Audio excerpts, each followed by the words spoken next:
In January, APTN News reporter Brett Forrester decided to look into the policing costs involved in the protest against a new housing development in Caledonia.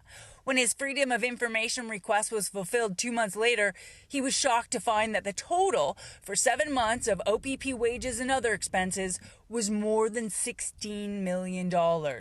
Overtime was $10 million, twice the cost of regular salaries and wages. My reaction was to break out the metaphorical magnifying glass and make sure that what I was looking at were in fact commas. Forrester noticed that costs escalated with tension, like in August when police enforced an injunction and made arrests on the property.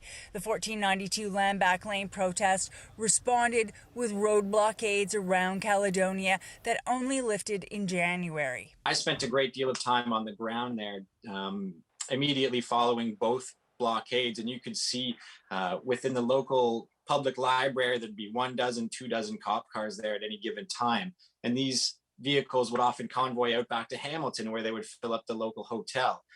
You could see drones flying, choppers flying. The OPP say it was paramount to have sufficient resources to ensure the safety of the public, police, and demonstrators. In an email, area OPP spokesperson Rodney Leclerc said, during the event, officers were assaulted, police vehicles were damaged, roads were dug up with stolen construction equipment, and fires had been set. Resources were deployed to ensure the safety of the community and to monitor the safe movement of traffic throughout the area.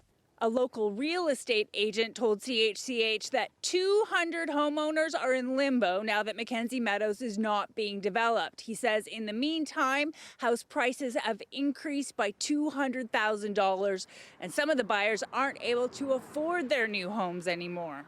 Landback Lane spokesperson Skylar Williams has said his group has no intention of ever leaving the land.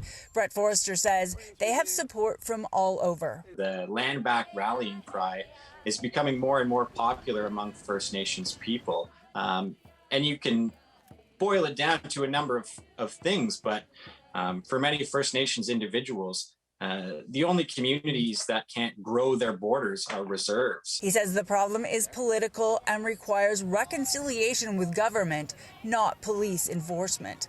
Lisa Hepfner, CHCH News.